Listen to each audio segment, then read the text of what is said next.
So this is where we left last week. We were talking about the Drosophila clock. We went through some assays that were used to identify the interactions between clock components. We saw the yeast to hybrid assay, for instance, and we also saw how in vivo you could study what happened to one component when you knocked out the other component.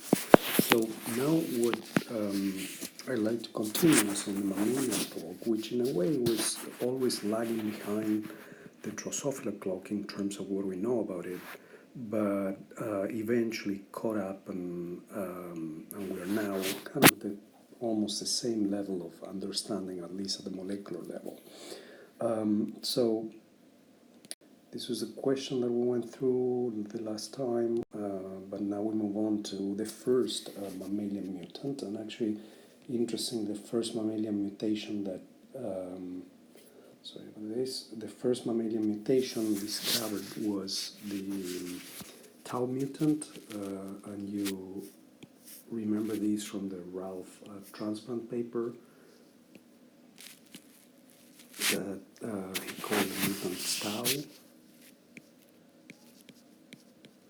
And that we had two types of phenotypes. So here is what we see is on top is a wild type animal, and then sorry, in this case they are both wild types and mutants, so you can see the different phenotypes, and in this case the mutants, so if you can see here, under a light dark cycle, the wild types have normal entrainment. You release them into DD, to constant darkness, and their periods very close to 24 hours. This is a characteristic of wild type hamsters. However, the homozygous mutants have this very extreme short period, which you already saw in the Ralph paper. They also show this very weird behavior during the light dark cycle. It's not total masking or not even entrainment. They can't really entrain to a 24-hour light dark cycle, but even their masking seems to be very abnormal. In other words, they seem to be trying to entrain here, and then they free run with their period, and then they do it again, and there's a whole range of behaviors in the mutant. When they crossed the mutants with a period of 22 hours, and this was the first mutant that Martin Ralph discovered. He had a hamster that had an onset of activity that was actually advanced. So because he knew about the phase response curve, he was curious about that, and he thought, well, maybe if this animal has an advanced phase relative to all its littermates, it may be a mutant that has a different period, and remember why a mutant with a different period should have a different phase relationship according to discrete entrainment. And by the way, you can see that discrete entrainment will continue to be a theme in the second part of the class. So if you didn't get this for the first midterm, please make sure that you get it for this.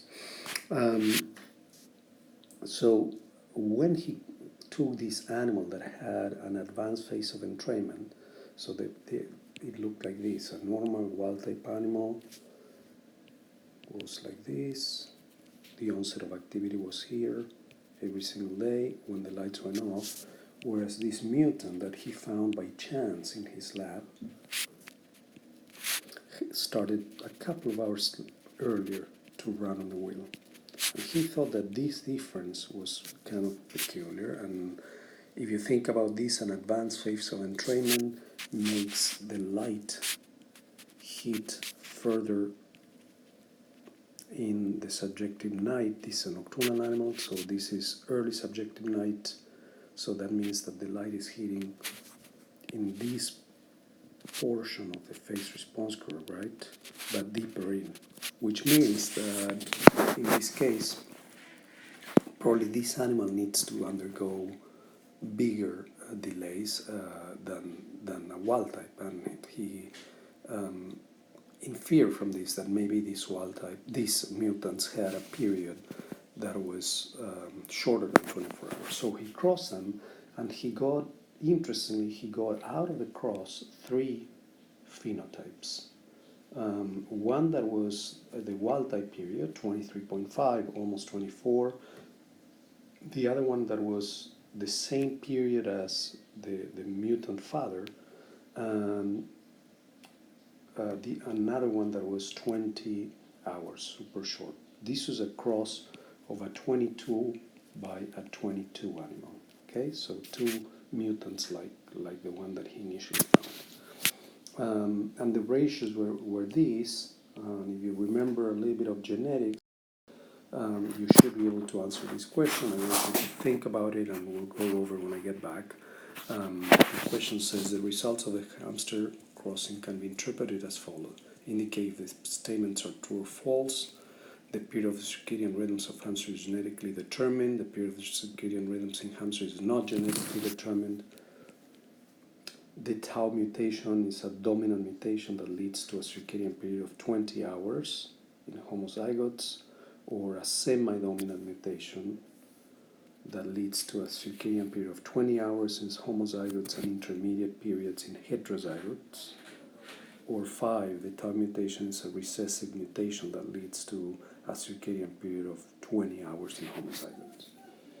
So that's the first discovery of a mammalian circadian mutation. It took about, from this study, it took about 20 years to discover what gene this was, and in part the problem is that in hamsters they're not very good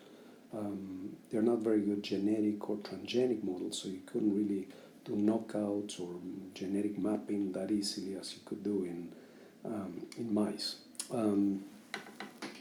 But nevertheless, eventually this was discovered, and we'll go over this. I'll leave the intrigue for a little bit. Okay, so then came out another discovery, and this was sort of a critical discovery in the field of mammalian circadian rhythms, and this was for genetics, but not a spontaneous mutation like the hamster, but in this case, these were animals that were mutagenized with a chemical called ENU, and basically what you do is you mutagenize the fathers, and then you cross them with normal females, and then in the offspring you look for interesting circadian phenotypes.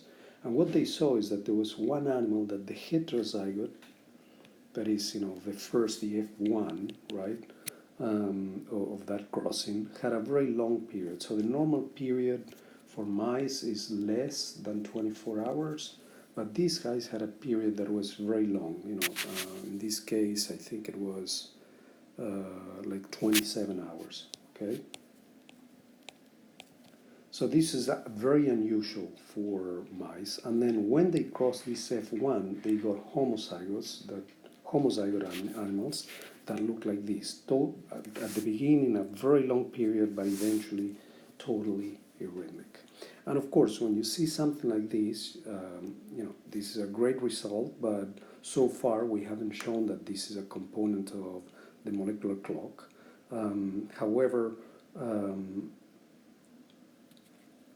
and in fact, they call this mutation clock, and you've already heard about this. And when they submitted the paper, the reviewer said, well, you can't really call this clock because you don't really know whether you indeed knocked out a clock component. But they said, well,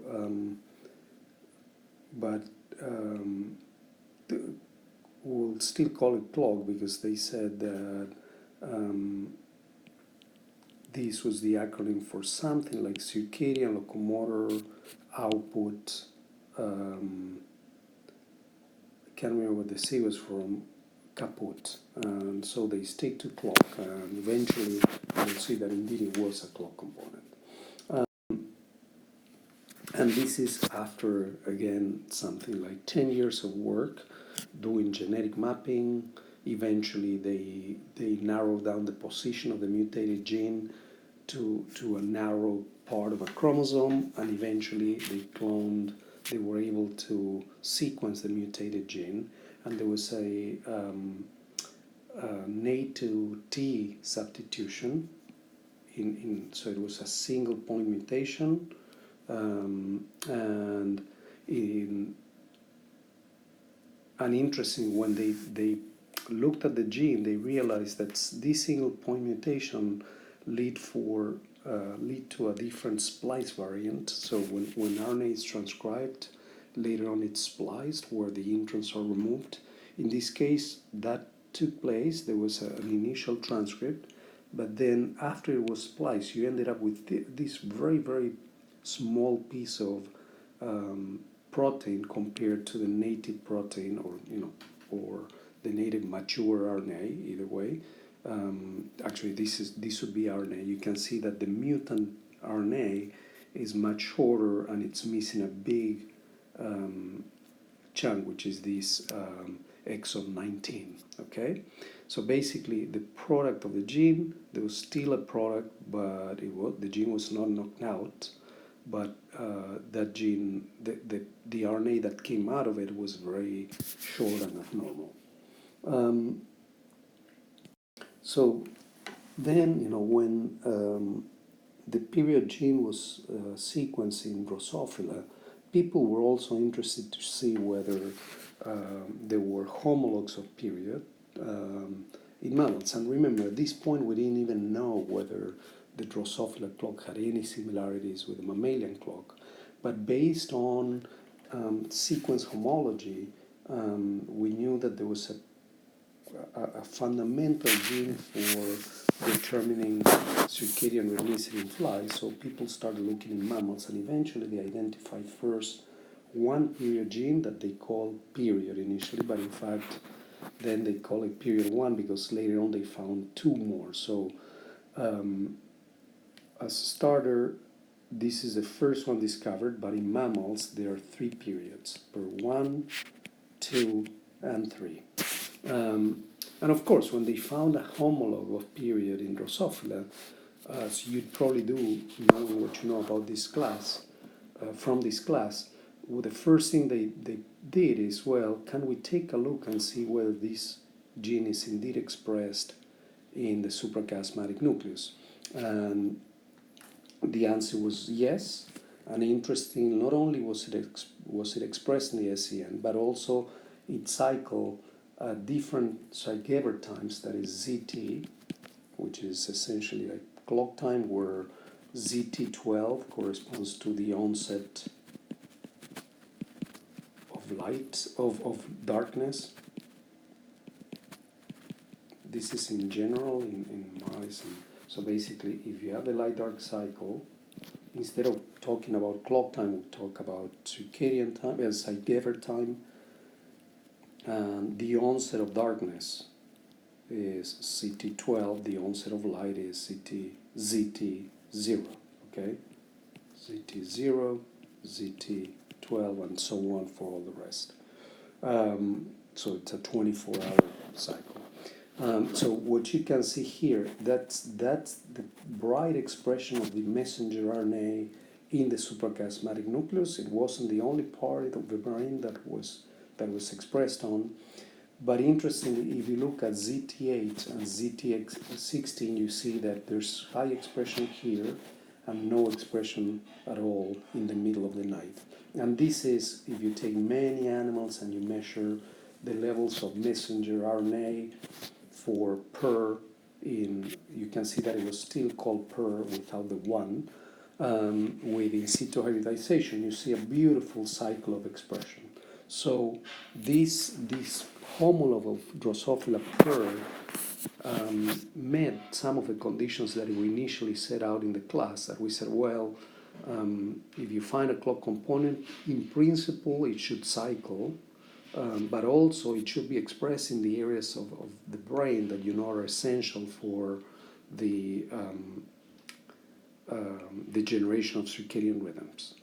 Also, it should oscillate even under constant conditions, because if it is a true circadian component, it shouldn't depend on the presence of the light dark cycle. And in fact, that's what they show here, using the same technique, but now under constant darkness. And this is now in circadian time, not CT. So ZT, CT, Zeigever time, circadian time. And for circadian time, you already know this, but I will remind you, what you take is, if the animal is free running with a locomotor activity that is shorter than 24 hours, and we saw that in mice it's usually 23.5 hours, the onset of activity is yours CT12. So in fact, if you think about it, this CT12 is the equivalent in constant conditions to the ZT12 under a light dark cycle, because usually the animals start running at the onset of darkness because they are nocturnal animals. The point of this slide is that at this point they found a homologue of the period gene of Drosophila in mammals, and this was super striking because this was the first hint that maybe the mammalian clock had the same molecular components as the fly clock. And this is quite amazing because these animals have been phylogenetically in different branches for thousands of years, yet they still maintain some of the same components on their biological clock. And also that this homologue not only cycles, but it cycles under constant conditions, and it cycles particularly in the superchiasmatic regions.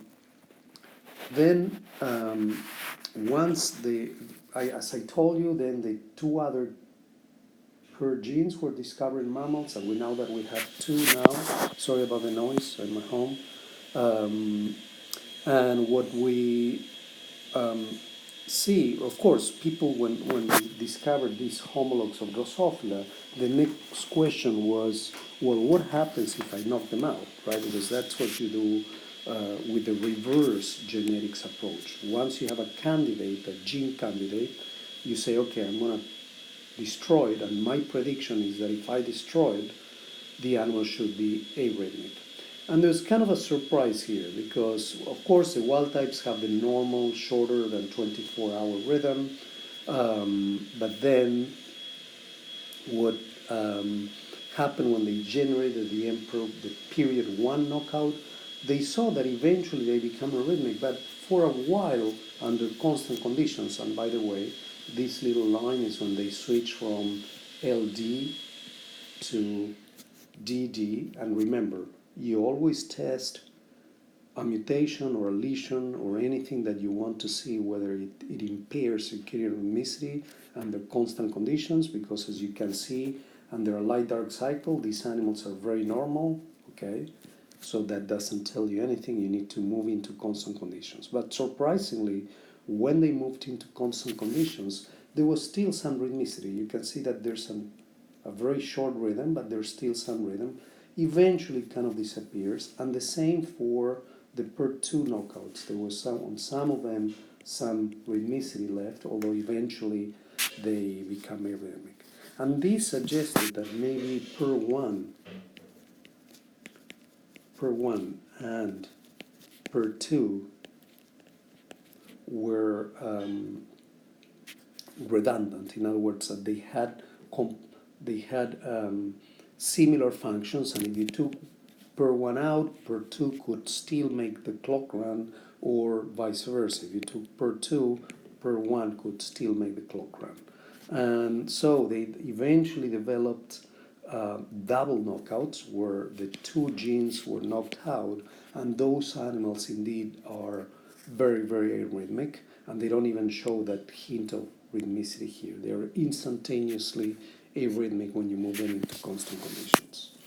So that kind of really strongly suggested that, as in Drosophila, these period genes were also clock components. Then another reverse genetics approach, sorry, these are supposed to be arrows, found that BMAL, as in Drosophila, remember BMAL was synonym of cycle, which had already been found in Drosophila. But it turns out that in mammals too, if you knock it out, the animals were totally arrhythmic when you switch them into constant darkness.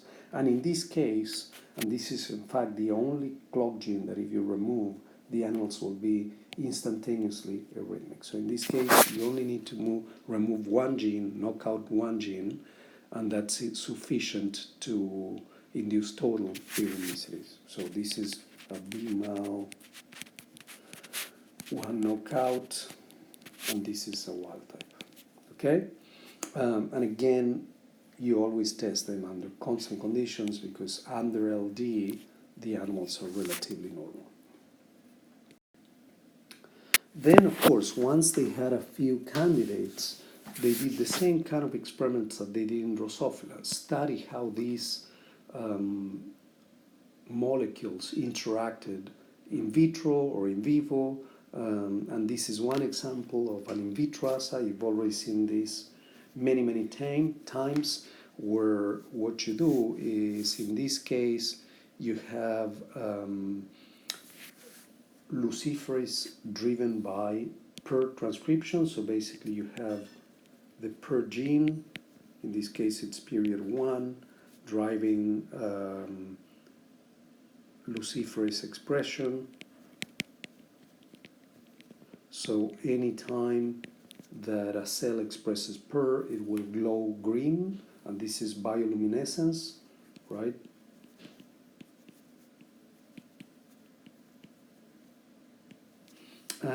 And then what you do is, in these cells, this is the typical heterologous system, and one of you in the class proposed that this could be an approach.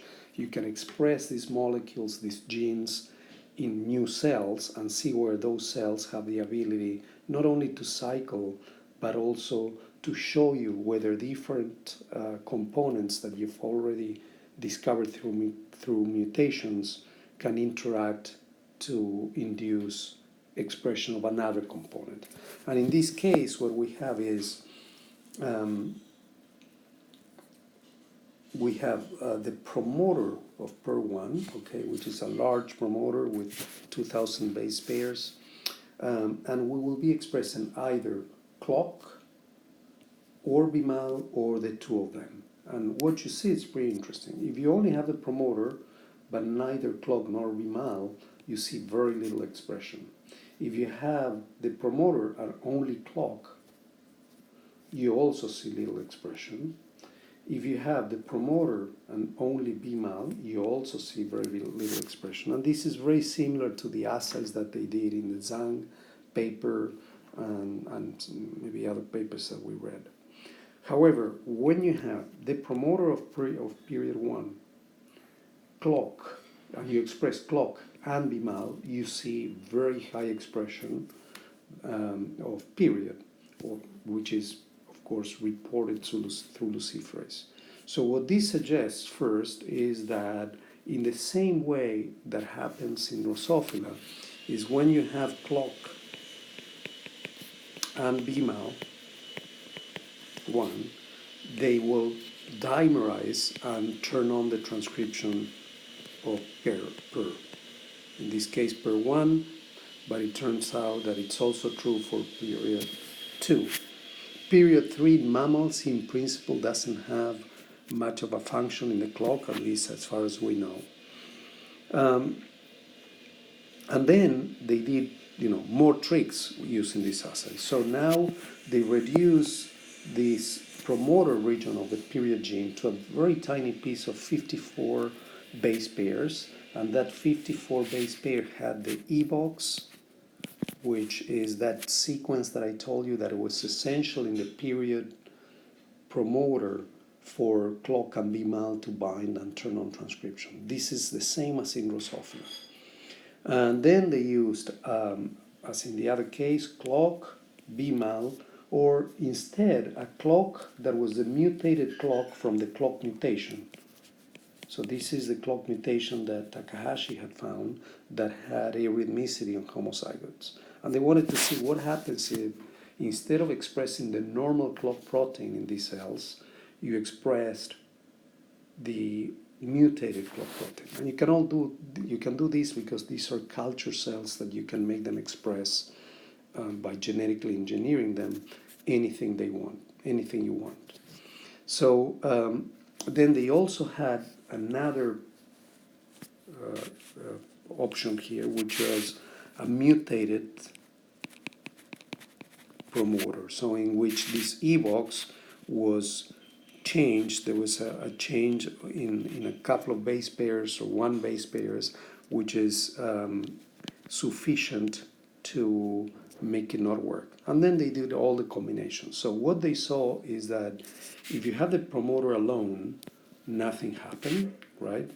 If you, let me just erase this so I can.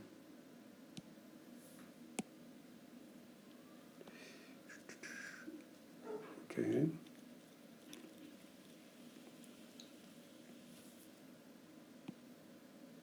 So if you had the promoter alone, there was no luciferase activity. That means that the per gene was not transcribed. If you had the promoter with the expression of the normal clock, the wild type clock, also very little expression. If you have the promoter with BMAL expression alone, also very little expression. But if you had the wild type promoter with the two normal the wild type clock and the wild type BMAL, you had a lot of lucifer expression, meaning that PER was being transcribed. And then if you had, interestingly, the same promoter, but now the normal BMAL, the wild type BMAL1, however, you replace the normal clock by the mutated clock, then again, you could not get transcription. Then if you have the mutated promoter and nothing else, you get no transcription. However, if you add the mutated promoter and clock and BMAL, the normal ones, which you know should induce transcription of PER, it doesn't, because this promoter has that E-box destroyed or mutated. Okay? So what this is showing is that in the same way as in Drosophila, you need clock and BMAL together in order to turn on transcription of PER, and further experiments shown that in fact PER1, PER2, and cryptochromes, a new protein that in mammals is part, I mean, it's not a new protein, it already exists, it also exists in Drosophila, but in mammals is part of the clock, and as we'll see, in Drosophila is part of the photoreception to the clock. The point is that in this case, period, instead of dimerizing with TIM, which is what happened in Drosophila, it will be dimerizing with CRY, and we'll see that in a schematic. And this is it. So what we saw so far is that, as we said, you can forget about this loop part because we won't talk. That's another part of the clock, but we won't talk in the class about that. But we know from these previous experiments and also from, this is very similar to Drosophila, that you need both clock and BMAL to turn on the transcription not only of period 1 and period 2, but also of CRY1 and CRY2. That's CRY or cryptochrome 1 plus CRY2. And these two CRYs, when they are made into proteins, as it is shown here, are the ones that will dimerize or make trimers, tetramers with the period protein. So, in other words, instead of being TIM, remember that in the Drosophila clock, the main partner of PER was TIM. In mammals, TIM is not functional as a clock component, and instead CRY is the one that will bind to PER, and the two together will do the same that TIM and PER did in Drosophila, which is go back to the nucleus, and let me erase this.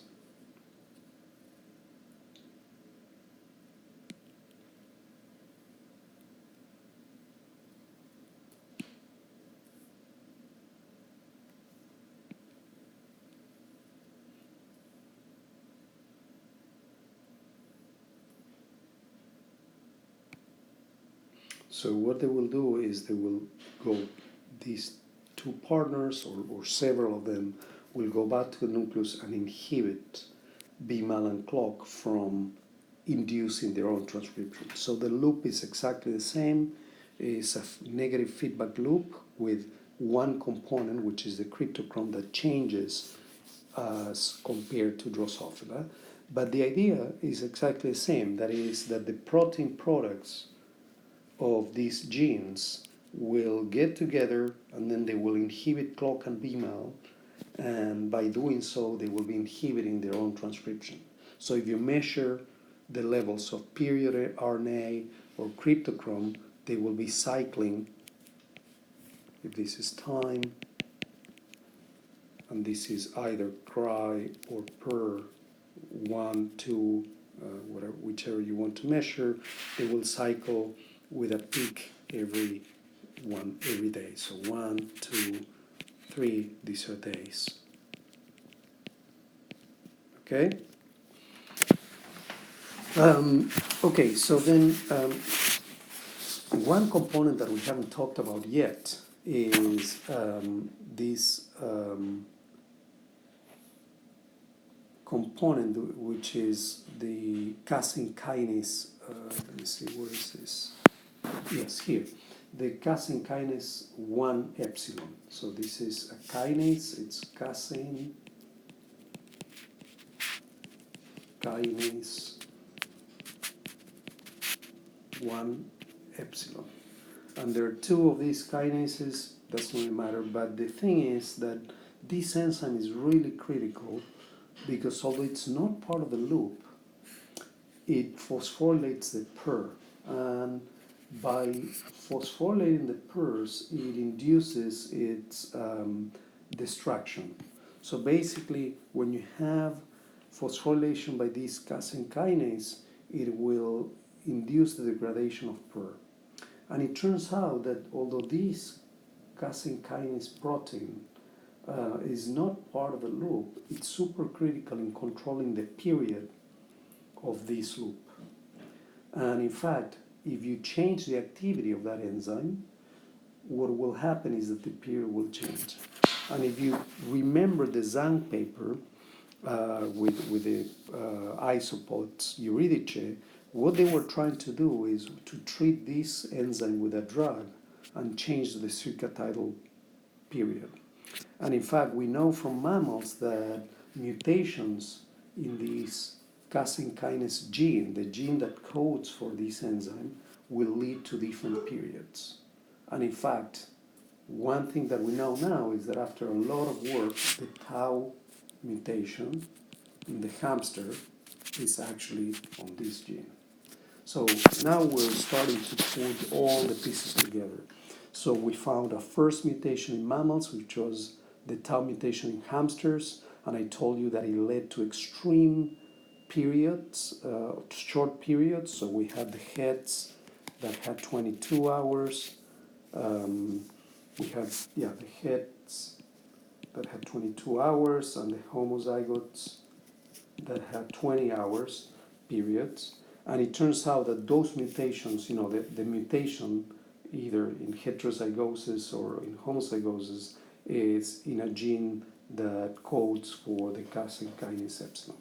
So this is really kind of a nice story because you can see how all the pieces start putting together, and the relationship between casein kinase and the other components is that casein kinase will phosphorylate period, and by phosphorylating it, it will induce the degradation of the period genes, and it will change its ability to, of course, the less PER you have, you don't have PER to bind with cry, and if you phosphorylate the PER proteins either better or worse, depending on the mutation, the casein kinase gene, then that will change the half-life of the period protein, and in turn will make this cycle shorter or longer. Okay, this cycle is circadian, has a circadian period. So in other words, it has a close to 24-hour period, but by changing the activity of casein kinase, you can tweak that period to less or even more than 24 hours. Okay. By the way, for the midterm, you do need to learn both the Drosophila and the mammalian molecular clock, how these components, and I'm talking about casein kinase. By the way, casein kinase is also present in Drosophila, and it has the very same function to phosphorylate PER, and it changes period in a similar manner. So you do need to know the loop on Drosophila and the loop in mammals and what the difference is. And also, one thing that I said is that the phosphorylation of PER is what it leads to its degradation. This is just shown here. We won't talk about this, so don't worry about this part and don't worry about this part. But you do need to know that what the role of casein kinase is, and this is simply showing a pathway that it's called a ubiquitination pathway, which destroys proteins, showing how phosphorylated PER will be will be degraded. Okay, so that's, again, for now, one question was, well, now that we have a clock gene component in mammals, or what it looks like a clock gene component, period one, people thought, well, if period one, right, is a state variable, and remember that we defined state variables as components of the clocks whose oscillation, that is, whose value of expression determine what time it was for the clock. And I told you, I gave you the example that if this was, say, 6 circadian time 6 for the clock, and this was circadian time 18 for the clock, and you took this value from here to here, somebody said, oh, you're inducing a phase shift, because now we took the values from the values that corresponds to CT18 to the values that correspond to CT6, and then the cycle is reset, and now it starts from here, right? So that was like equivalent to a 12-hour shift. So what they wanted to know is whether indeed PER1 could be phase shifted. And of course, the thing that they looked at was light, because they said, okay, if PER1 is a state variable, and we know that a light pulse in the middle of the night shifts the clock, then it should be true that a light pulse in the middle of the night also modifies the amount of PER, right? Turns out that if you look at the expression of period 1 under under constant conditions, it looks like this. It peaks its up during the subjective day, and of course this is known by the locomotor activity rhythm of the animal. But if you do this also under a light-dark cycle, which would be Zeigever time, this is CT, this would be ZT. The profile is the same. It peaks during the light phase and troughs during the dark phase. But under constant conditions has a similar phase, and we saw that in the first slide when period was discovered. But the question is now, well, what happens if during the subjective night, so let's erase this. So the experiment here was as follows.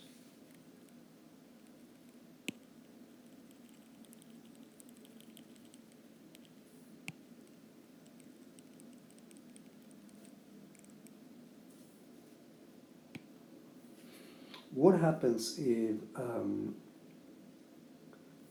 when I have under constant conditions, right, the oscillation of PER, so this is PER1 RNA, this is time in hours, and this is about 0 to 24 hours. What happens if I apply, and this is of course, as I said, subjective day, and this is subjective night. If I apply light pulses at different times here, right? The prediction is that if light has the ability to phase shift the clock, and the value of per one is an essential phase determinant of the clock, then light should modify the levels of period 1 RNA and therefore protein. So this is the baseline oscillation of PER. So you see that it's relatively low at the beginning of the day, then it starts peaking at circadian time 4, which is the middle. Imagine that circadian time 6 is the very middle of the subjective day. Then it's still high at Zeigever time 8, then very low at Zeigever time 12, 16, and 20. So low at night, this corresponds to this area here, and high during the day, this corresponds to this area here. Okay, so this would be a plot of that. So now the question is, what happens if I apply light pulses at these different times? And if you apply a light pulse at CT0, you don't see any difference between this and this, okay? If you do it at CT4, because per one is already up, you really don't see an increase in per expression. At circadian time 8, same thing. It's the same if you apply or do not apply the light pulse. However, interesting, when you start getting into a subjective night, if you give a light pulse at CT12 at the beginning of the subjective night, you have a huge induction of per expression compared to the baseline without the light pulse. The same at CT16 and the same at CT20, indicating that indeed, if you give a light pulse to a mouse, and of course they did this with many mice, to a mouse under constant conditions in the middle of the subjective night, under constant darkness, you give a light pulse in the middle of subjective night, you will induce acute expression of period 1. Okay, and again, going back to the clock loop, try to answer at home the following question. We'll go over these questions when I get back. Based on what you know about the molecular circadian clock, what would be the effect of knocking out the gene clock? And of course, all of you, I'd be surprised if somebody of you would answer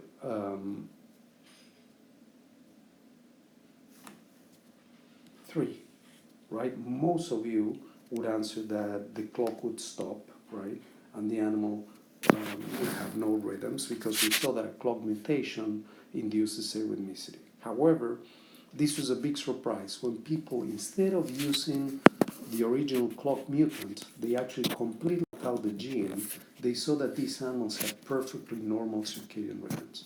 And this was, in fact, the title of this paper was A Clock Shock.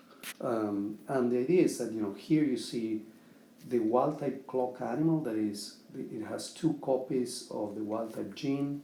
This is the heterozygous clock with 1 copy of the wild-type gene and 1 knocked out. And you can see that it's perfectly rhythmic under constant conditions. The period is slightly different, but this animal has a perfectly working circadian clock. And not only that, if you knock out both copies of clock, same thing happens. The animals have a normal circadian rhythm. So this was a big surprise, because we just said clock is an essential component of the clock, and in fact there's a mutation of the clock gene that induces arrhythmicity. What's going on then? Well, turns out that there's another transcription factor which is called NPAS2, which is very similar to clock. It belongs to the same family, and it turns out that it can dimerize with BMAL as well. So we saw that if we remove BMAL, the clock stops, okay? However, now what we see is that if we remove clock, the clock keeps working. So one hypothesis, because they knew, these authors knew that MPAS2 existed in the mouse genome, the hypothesis, well, maybe when I remove clock, NPAS takes its place and can, in a way, fix the broken clock because it replaces clock in its function. So what they did in order to test this, the smart thing to do is to do what we call double knockouts, in which you will have animals in which you knock out clock, animals in which you knock out MPAS2, or the double knockouts where you knock out both of them. And here are the different phenotypes of those animals. In A, you can see the wild type with its normal rhythms, clock minus minus, which also, as we said before, had normal rhythms. MPAS minus minus also is rhythmic, and that's not surprised because clock is still there. And then they did all the combinations that you can think of. So they had here, animals that have no clock copies, but they have only, this says NPAS plus minus, so it had only one copy of the two alleles of MPAS2, and you see that those animals are rhythmic. This animal had only one copy of the clock allele, so it says here clock plus minus, okay, plus minus, but the MPAS is gone, and again those animals are arrhythmic. But when you actually do the double knockout, so there's no copy of clock or no copy of MPAS2, none of them is there, then the animals are totally arrhythmic. So this shows that indeed NPAS2 compensates, and this is what we call compensation.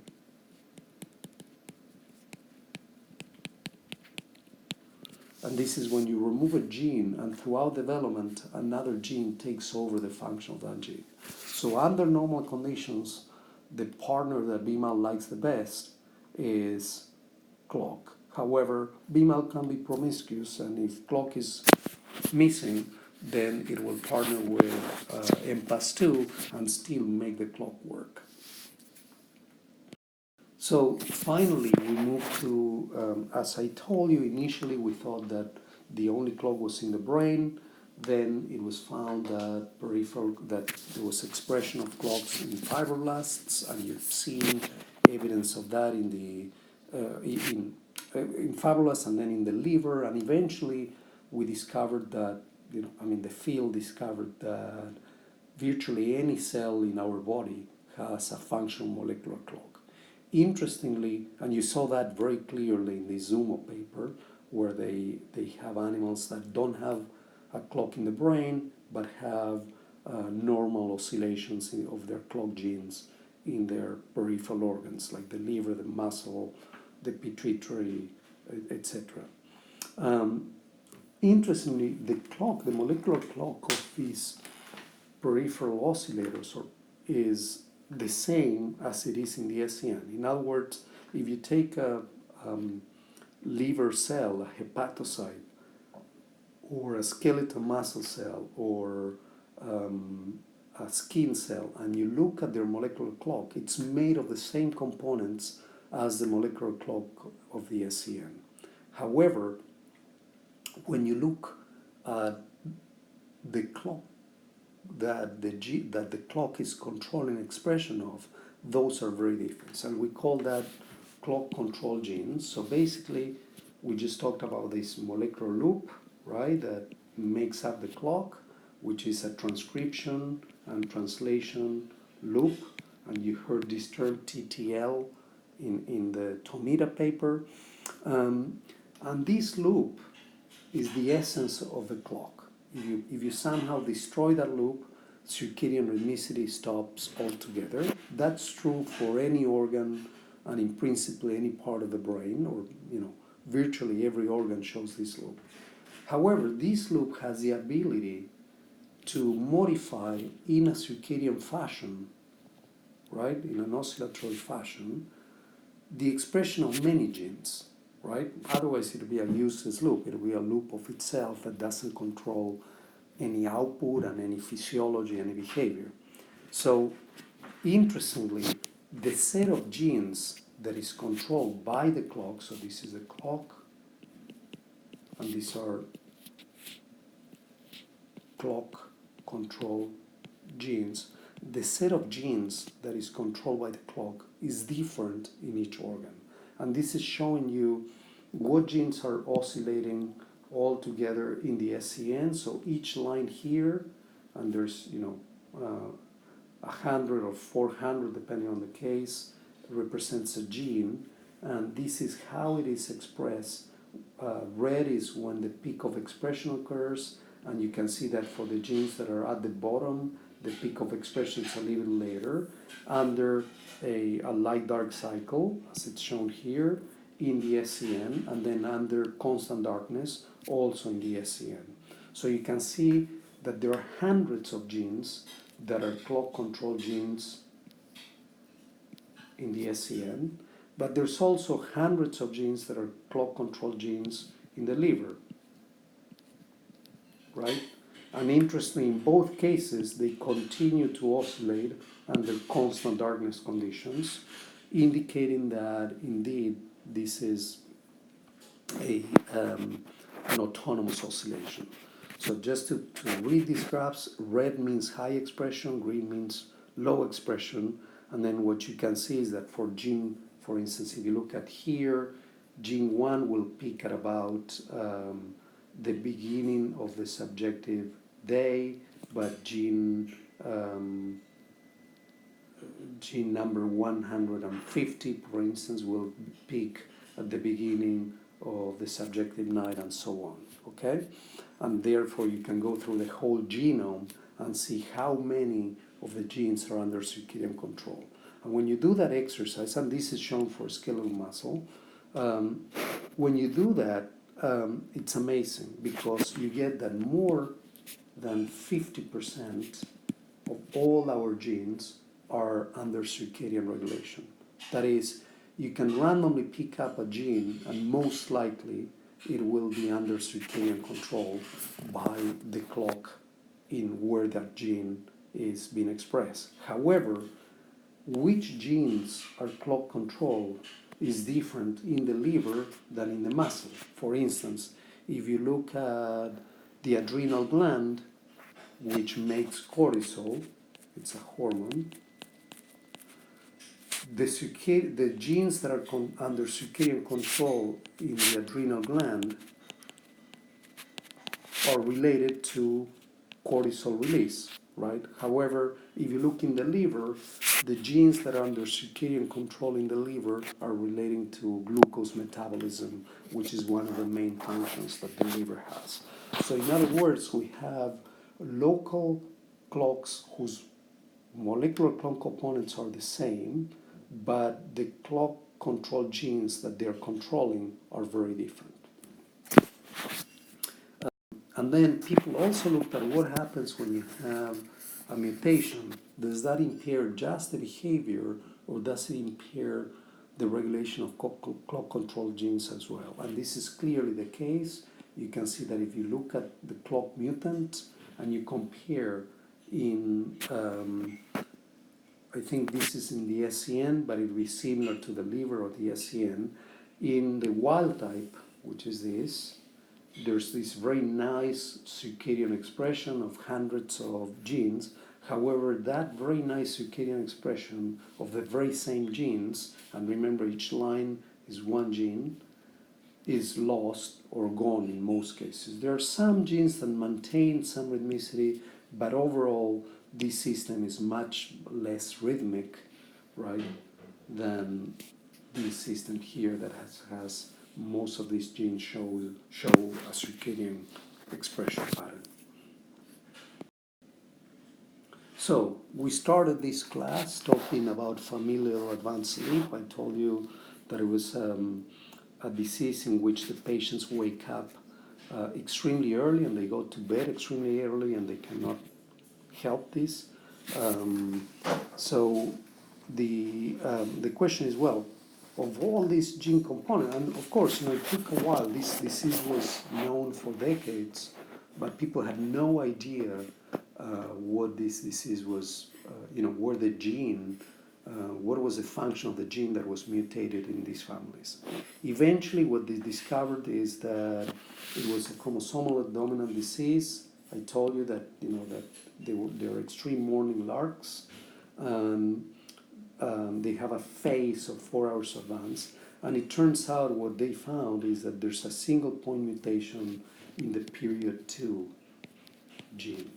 So this is an story, because if you think about it, this started with Ron Konopka discovering the period mutation that I told you he had an extremely hard time making people believe that this was true. And this is a beautiful example of the value of basic science. When Rob Konopka was studying flies and discovering mutants that change their circadian rhythms, most likely he was not thinking about a sleep syndrome in humans. He was just thinking about his flies, going about how to modify a behavior and trying to see where he could understand the genetics of that behavior. Turns out that several decades later, based on that seminal discovery from Ron Konopka, we were able to explain the genetics basis of a disease in humans. So basically, that these families had a mutation in the period 2. And this, I want you to think about this question. This is also related to the hamster question. What it says is advanced sleep phase syndrome is characterized by an unusually advanced phase. What could be the cause of this? A clock that does not receive any light input, a clock with a different circadian period, a clock with a different amplitude, a contribution of all the factors above. And I want you to think this very thoroughly. This is a typical exam question. And again, this hinges on the discrete model of entrainment, and we'll discuss this when I get back.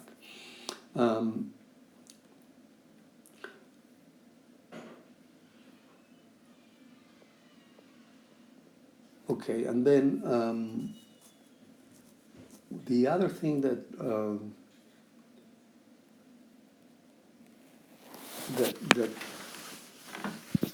that people did is after they tried to see where they could emulate this in mice, and again, some of you proposed that a good idea would be to express genes from one species into the other, and in this case, what they did is in a background that was per2 minus minus, right, which is this animal here, right, with a very abnormal period. What you see is that you can express different amounts of the mutated per2 from humans. And what you see is that if you do that, you can actually lengthen the period of these mice. Okay, so so you can go from a period that is in, I think this, let me see, this is a wild type, and this is a per2 mutation, right, that mutates the amino acid that is phosphorylated by casein kinase. And what you see is that as you express more and more of these of these mutated what you get, it's a longer and longer period. Okay, so this is just showing proof of principle that in fact you can get a mutation that affects behavior in humans. If you express in the mouse, you get a very similar phenotype. Okay, in this case, you change the period in the direction that you make it longer and longer by changing the expression of by mutating one amino acid that gets phosphorylated. by Cas kinase. We can discuss this longer if you don't quite get the main point of this slide, but the point is that you can now take human mutations, express them in a mouse, and see that indeed you affect the phenotype, the circadian phenotype, in the direction that you'd suspect.